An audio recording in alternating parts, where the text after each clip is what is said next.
हजरत अस्मा 80-85 साल की आपकी उम्र हो गई, मगर आपके चेहरे का वो हुस्न था, आपके चेहरे पे वो खूबसूरती थी। आप जिधर को निकलती आपसे सब खवातीन यही पूछती, ऐ अस्मा तुम्हारी उम्र तो 80-90 साल की हो गई, तुम्हारा बदन तो सारा लागर सा हो गया, मगर तुम्हारे चेहरे पे नूर क्यों है? तुम्हारा चेहरा अब भी 15 साल की लड़की की तरह क्यों लगता है? तुम्हारे चेहरे पे अब भी इतनी सुर्खी क्यों रहती है? तो नबी के दीवानों, हजरत अस्मा का कौल सुनो। वो कहती हैं कि एक मर्तबा मेरे आका वजू फरमा रहे थे, मेरे नबी वजू कर रहे थे, मैं उनके आगे से गुजर के जा रही थी तो मेरे आका के हाथ में पानी था और उस पानी को मेरे मुंह की तरफ फेंक दिया, मेरे चेहरे की तरफ फेंक दिया और इरशाद फरमाया, है अस्मा जा, अल्लाह ताला तेरे मुंह के हुस्न को सलामत रखे। अल्लाह ताला तेरे हुस्न के, तेरे मुंह के चेहरे को, तेरे चेहरे के हुस्न को अल्लाह सलामत रखे। हजरत अस्मा कहती हैं कि मैंने उस दिन से जब मेरे नबी की दुआ मेरे पास आई है, मेरी उम्र तो 80-90 साल की हो गई है, मगर मेरे चेहरे पे अभी तक कोई कमी नहीं है, मेरा चेहरा अब भी 15-16 साल की लड़कियों की तरह चमकता रहता है। और हजरत हस्सान मेरे नबी की नाते पाक पढ़ा करते। मेरे आका ने एक मर्तबा हजरत हस्सान को दुआ फरमाई, कहा है हस्सान अल्लाह ताला तेरे मुंह को सलामत रखे। हजरत हस्सान कहते हैं कि मेरी उम्र 100 से भी ज्यादा हो गई थी, मगर मेरा एक भी दांत नहीं टूटा था। तो नबी ने जिसे दुआ कर दी वो जमान से बाद में निकली, अल्लाह ने उसको पहले कबूल कर लिया।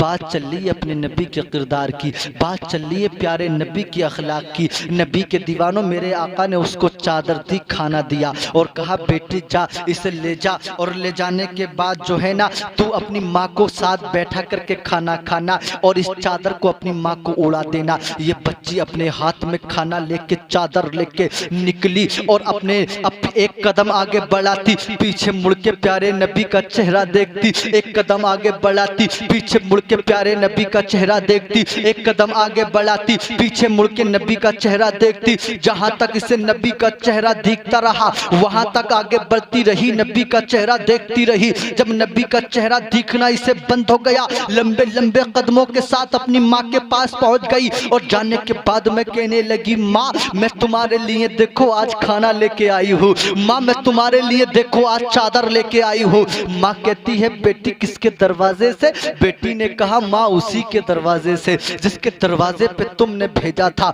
हजरत मोहतरम, माँ ने खाने को देखा, चादर को देखा, बेटी कहने लगी माँ लो इस चादर को ओढ़ लो, बेटी कहने लगी माँ लो इस चादर को ओढ़ लो।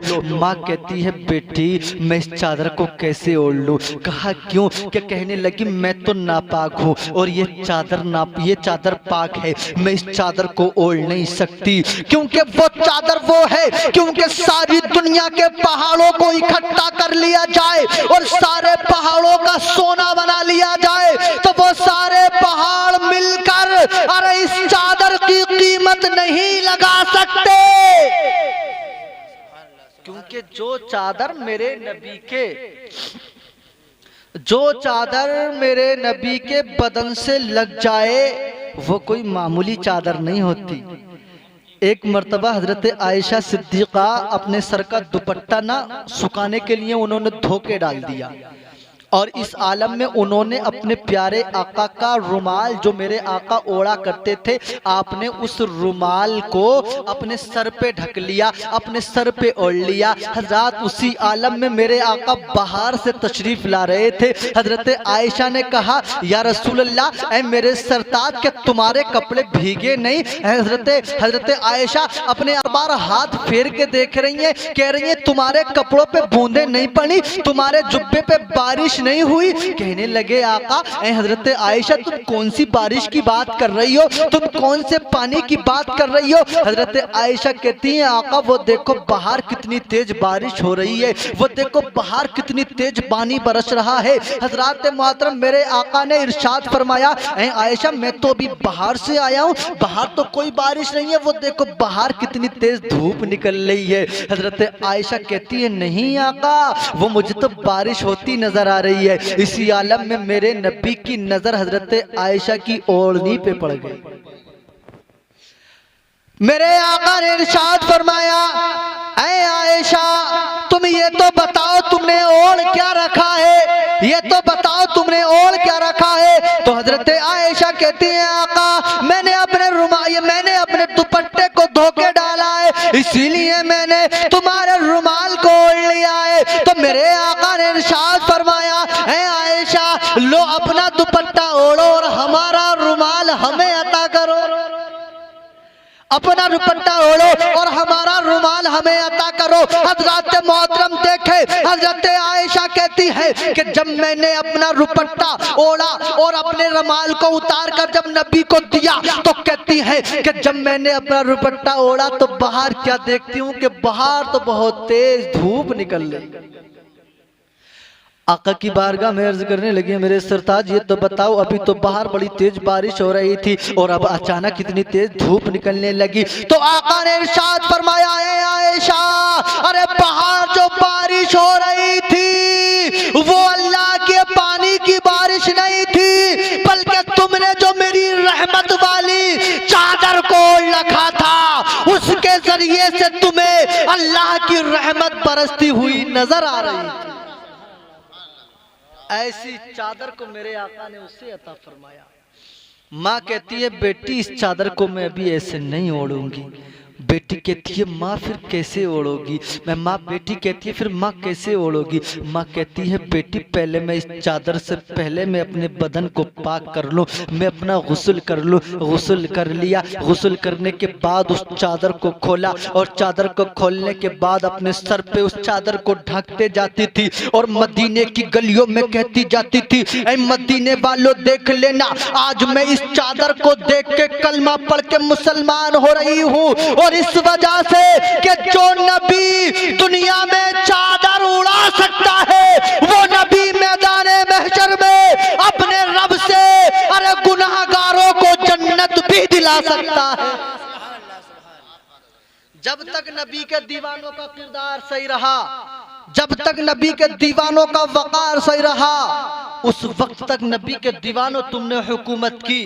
मगर जब से अब अल्लाह थोड़ी सी दौलत दे दे, अय्याशियों के अड्डों को आबाद करने लगते हैं। अल्लाह थोड़ी सी दौलत दे दे, जिना के अड्डों को हमारे नौजवान आबाद करने लगते हैं। अल्लाह थोड़ी सी दौलत दे दे, शराब के अड्डों को हम लोग आबाद कर देते हैं। क्या तुमने कौम लूत के अजाब को नहीं पढ़ा? क्या तुमने कौम लूत के अजाब को नहीं सुना? क्या तुमने कौम लूत के अजाब को कभी तुमने अपनी आंखों से किसी किताब का मुताला नहीं फरमाया? अल्लाह ने कौम लूत पे अल्लाह ने कौम लूत पे बारिश फरमाई थी, वो भी काई की बारिश फरमाई थी, वो भी पत्थरों की बारिश फरमाई थी। और कौम लूत का अजाब क्या था? कौम लूत का अजाब ये था कि वो जोर जोर से तालियां बजाया करते थे, वो जोर जोर से सीटियां बजाया करते थे, वो जोर जोर से हंसा करते थे, खिलखिलाया करते थे।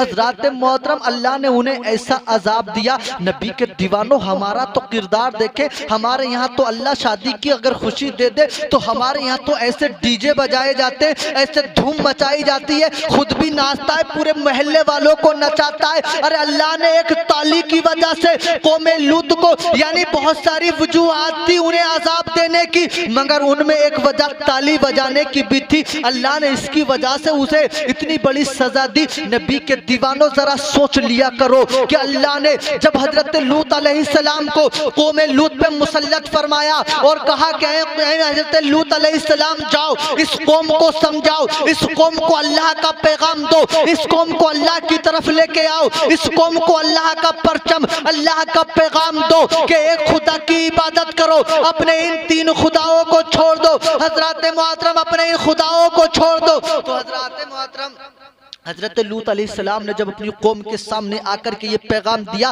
तो ये कौम जो है ना बड़ी मालदार कौम थी, इसे अल्लाह ने बड़ी दौलत की फरावानी दी थी, अल्लाह ने इसे बड़ी दौलत अता फरमाई थी। जिस कौम को अल्लाह दौलत देता है ना, ज्यादातर वो लोग अय्याश बन जाते हैं, ज्यादातर वो लोग गुनाहों के अड्डों को आबाद करते हैं। ऐसा ही किया था इस कौम लूत ने भी। हजरत मोहतरम, हजरत लूत अलैहिस्सलाम की बातों को इन्होंने ना माना, हजरत लूत अलैहिस्सलाम की बातों पर इन्होंने अमल ना किया। कहने लगे ऐ लूत अलैहिस्सलाम, तुम हमारे खुदा को बेकार बताते हो, तुम हमें बेकार बताते हो, तुम हमारी बस्ती से निकल जाओ वरना हम तुम्हें अपनी बस्ती से निकाल देंगे, वरना तुम्हें हम अपनी बस्ती से भेज देंगे। क्या सिला मिलता है जब कौम अपने रहनुमा की बात ना मानती है, जब कौम अपने लीडर की बात ना मानती है तो उस कौम को यही सजा मिलती है। आज कोई नबी समझाने इस कौम को नहीं आएगा, आज कोई अल्लाह का पैगंबर समझाने इस कौम को नहीं आएगा, ये उलमा इकराम ही इस कौम को समझाएंगे, ये उलमा इकराम ही इस कौम को रहनुमाई का रास्ता बताएंगे। और अगर तुम अपने उलमा की बातों को न मानोगे तो एक दिन पछताना पड़ेगा, एक दिन रोना पड़ेगा, तो उस रोने से फिर कोई फायदा नहीं होगा। क्योंकि जब कौम लूत ने अपने पैगंबर की बात को न माना, अपने नबी की बात को न माना, तो हजरत मोहतरम हजरत लूत अलैहिस्सलाम को अल्लाह का हुक्म हुआ, ऐ लूत अलैहिस्सलाम इस शहर को छोड़ दो, इस बस्ती को छोड़ दो, यहां से दूर निकल जाओ। बहुत जल्दी बात पूरी कर रहा हूँ मैं, घूर के मत देखो, बड़ी जल्दी के साथ हजरत लूत अलैहिस्सलाम से कहा कि तुम इस बस्ती को छोड़ करके निकल जाओ, इस बस्ती से चले जाओ। अब इस बस्ती पे जो है ना, इस बस्ती पे जो है ना अजाब होने वाला है, इस बस्ती को छोड़कर तुम यहाँ से चले जाओ। हजरत लूत अलैहिस्सलाम बस्ती को छोड़ करके यहाँ से निकल गए। हजरत मोहतरम देखे, ये कौम देखे, इस कौम पे अल्लाह ने बारिश नहीं की, इतनी गर्मी के इनके बदन झुलसने लगे, इनके बदन पे आंवले पड़ने लगे, इनके बदन गर्मी में जो है झुलसने लगे। एक दिन की बात, ये सारी की सारी कौम निकल के मैदान में आ गई और आने के बाद अपने रब को पुकारने लगी, कहने लगी मौला, कहने लगी परवरदिगारे आलम, कहने लगी मौला तू हम पे रहम कर दे, मौला तू हम पे रहम कर दे, ऐ मौला तू हम पे बारिश कर दे, मौला तू अपनी रहमत की बारिश कर दे। हज़रत कौम लूत कहती है कि जब हमने जब अल्लाह से दुआ की तो एक काले रंग का बादल आसमानों में उठा और उस काले रंग के बादल से हवा निकलने लगी, ठंडी ठंडी हवा निकलने लगी। जब ठंडी ठंडी हवा, जहाँ पे बारिश न हुई हो, जहाँ पे पानी न बरसा हो, वहाँ पर जब ठंडी ठंडी हवा आई ना तो इन लोगों को बड़ी राहत मिली, इन लोगों को बड़ा सुकून मिला, इन लोगों ने बड़े करार की सांस ली। हज़रत मोहतरम कहने लगे अरे लूत तो झूठ बोल रहा था, लूत अलैहिस्सलाम तो झूठ बोल रहे थे, कह रहे थे तुम पे अल्लाह का अजाब आने वाला है, तुम अल्लाह के अजाब में गिरफ्तार होने वाले हो। अरे अल्लाह ने तो हमारी फरियाद को सुन लिया है, अल्लाह ने तो हमारे कहने से देखो बादल भेज दिया, ठंडी हवा चलने लगी और देखो तो सही हमें सुकून मिलने लगा। थोड़ी सी हवा मिली फिर वही रास्ता पकड़ लिया, थोड़ी सी हवा आई फिर लूत अलैहिस्सलाम को ठुकराने लगे। रात क्या देखते हैं, देखते देखते जिस बादल से ठंडी हवा आ रही थी, देखते देखते उस बादल से ना पत्थरों की बरसात होने लगी, उस बादल से पत्थर बरसने लगे, पत्थर, और उस पत्थर पर जो पत्थर जिसके दर्द यानी लगता था उसका नाम उस पत्थर पे लिखा हुआ था, वो पत्थर बरसने लगे, लोग उससे हलाक होने लगे, पूरी कौम बर्बाद हो गई, पूरी कौम इस पत्थर की बारिश में यानी जब लापता हो गई। तो नबी के दीवानों, लूत अलैहिस्सलाम की कौम पे पत्थरों की बारिश हो गई। किस वजह से बारिश हुई? क्योंकि कौम ने लूत अलैहिस्सलाम का कहना नहीं माना, क्योंकि कौम ने अपने रहनुमा की बात को नहीं माना।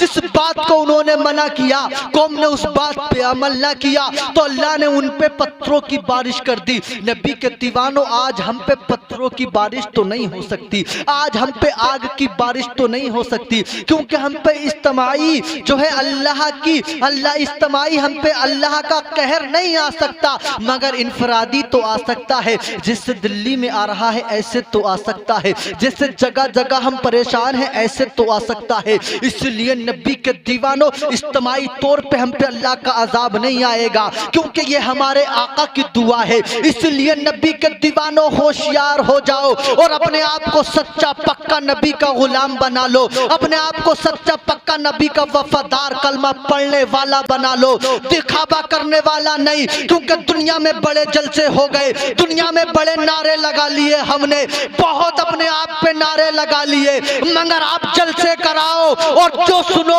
उसमें अमल करने की जरूरत है, उस पे अमल करने की जरूरत है। नबी के दीवानों, अपने आप को नबी का सच्चा पक्का गुलाम बना लीजिए, अपने आप को नबी का सच्चा पक्का खादिम बना लीजिए। सारी परेशानियां हमारे सामने ज़ेर हो जाएंगी, सारी परेशानियां हमारे सामने तुम दबा करके निकल जाएंगी जिस दिन हम नबी के गुलाम हो जाएंगे। शायर कहता है कि शोला भी तेरे सामने गुलजार बनेगा, अरे शोला भी तेरे सामने गुलजार बनेगा, और जिस दिन तू मोहम्मद का वफादार